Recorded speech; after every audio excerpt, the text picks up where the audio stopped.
I believe that as a teacher, I don't teach. I have to motivate students because we do have students that come to varsity not knowing what are they here for, what is it that they have to do.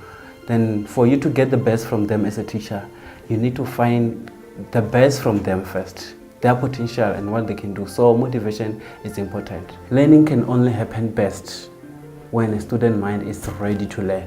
But if a student comes to your class, feels down, is not motivated, whatever you do, that you'll be doing, you're just like a pastor in church who will continue with the sermon even if the congregation cannot say amen.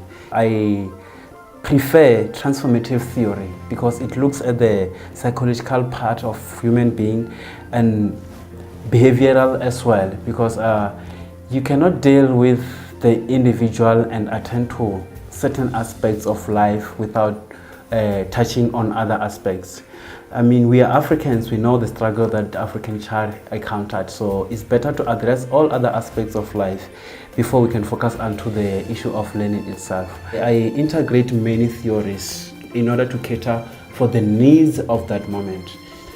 I can go to class and find that the topic that I want to discuss doesn't suit the method that I picked. I will shift to behavioral theory that will handle the study very well.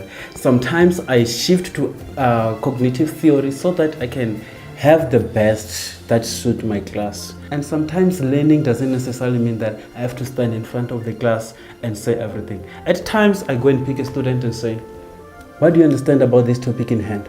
Tell us your understanding. I sit down for first period, then on the second period I take over, correct the mistakes that they do, emphasize the correct information they gave. I learn a lot from students.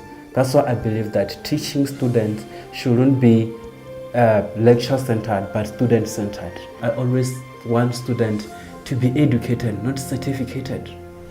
When we came here to the University of Limpopo for the first time in 2016, we met him as a master's graduate, and with time he has graduated to become a doctor, meaning that he has grown with us, and we tend to understand him much better because it's the new generation of lectures which embraces technology and these other developments which you know some of the old lectures are finding difficult to adapt to. What I like about him, whether you are a Tsonga, you're beautiful, you're black, or you know,